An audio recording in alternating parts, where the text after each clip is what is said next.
rotation of the hips. It's the same principle that cracks a whip. Turning the hips just a few degrees forces the foot to travel a much greater distance and creates a lot of speed as it does. The longer the leg and quicker the rotation, the faster the kick. And unlike karate, Muay Thai fighters are also taught to strike with the hard bone of the shin. A Muay Thai kick can generate roughly the same force as a baseball bat, enough to crack a rib. It works like a point of a knife. All the force is magnified by being concentrated in a small, hard area. Even if the elbow doesn't deliver a knockout, it will almost always leave a nasty cut, and often getting in close neutralizes the opponent's weapon advantage. Then, in the clinch, we bring the power of the knee to bear. Unlike the kick, which relies on rotation to create power, the knee gets its power from leverage. Pulling our opponent down as we drive the knee up can deliver up to 2.5 tons of force, enough to lift a car. It's not the arms, but the legs that drive this. Like a piston, the explosive power of the legs is capable of generating hundreds of pounds of force, all to a very vulnerable area, the soft underside of the opponent's jaw. Like the Hanuman move, the flying knee relies on the explosive power of the legs. But rather than spread the power of our blow over two fists, it concentrates it into the spear point of the knee and combines it with the force of gravity. It's the equivalent of hitting our opponent in the chest with a sledgehammer. Works on a concept called the couple. Basically, it's two levers linked at a single fulcrum, the elbow lock. And it doubles the foot-pounds of torque you can generate when compared to a single-arm lock. There's more than enough force to flip an opponent to the mat or dislocate his elbow. By using the twisting motion of the torso to drive the strike, the business end of the hardwood fighting stick can quickly accelerate to more than 25 miles per hour. On contact with the skull, the energy is enough to cause a depressed fracture. It's the same injury-producing force as being hit in the temple by a hammer. Mali relies on something called a flexion moment imparted to the neck to do damage. An average man's neck can withstand about a 140 foot-pound flexion moment. Beyond that, soft tissue and even vertebrae can be crushed. By bringing your weight down fast, this move could easily deliver twice that amount of force. And it wouldn't just end a fight. It could leave your opponent paralyzed or dead. Close, the opponent's neck is exposed. But because of the close range, the hand doesn't generate a huge amount of force. It's enough to stun, but probably not enough to cause severe injury. But replace the hand with a weapon, a stick or a knife, as you would in combat, and this could become a kill shot. The kick's power comes from the snap of the knee. The snap is created when the quadricep, the largest muscle in the body, contracts and pulls the tendon connecting to the foot over the knee. Using the knee as a pulley, the strength of the quad is enough to accelerate your foot to speeds close to 30 miles per hour.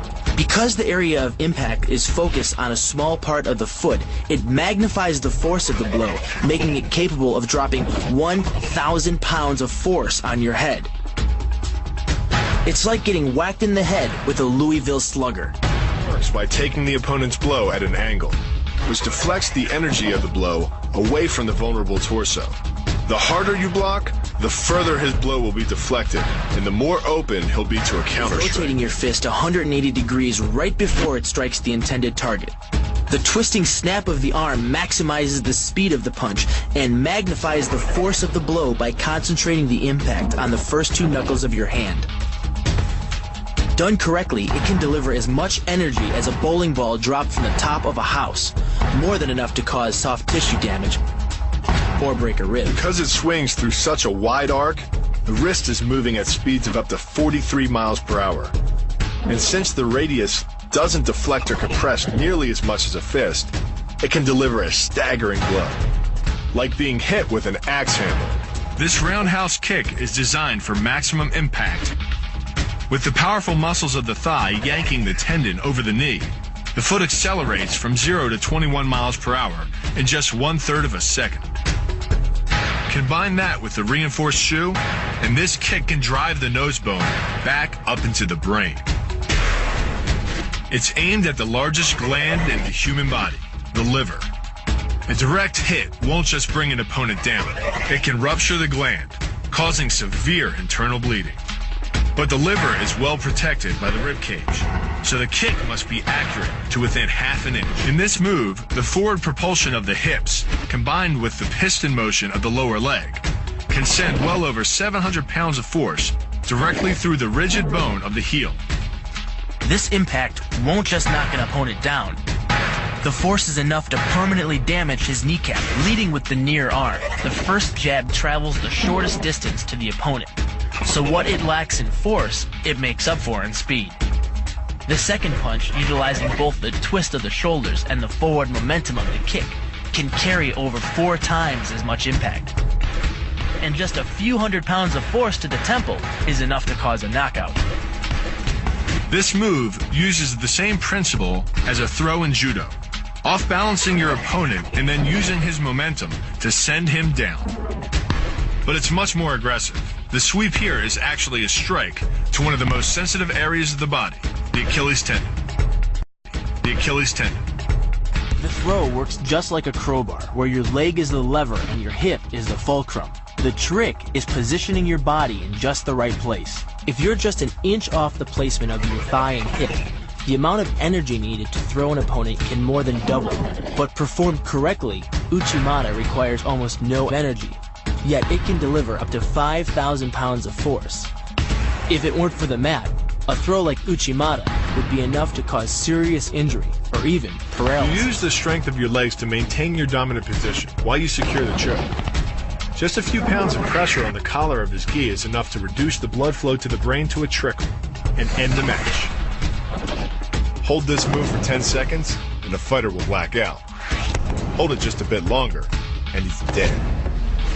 By bending the elbow across the fulcrum of your hips, you're subjecting the weak joint to the leverage of 2 strong forces: the pull of your thighs on his shoulder and your hands on his wrists.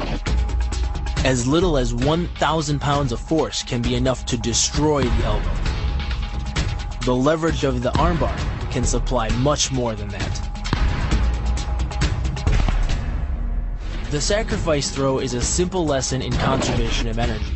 The stronger the opponent attacks, the further he gets thrown. It works like a catapult, where your opponent's momentum supplies the counterweight. The faster he's going, the further he's going to fly, and the harder he's going to land. That land with the side, ball, or top of the foot. The gastrizin uses the heel to deliver the blow.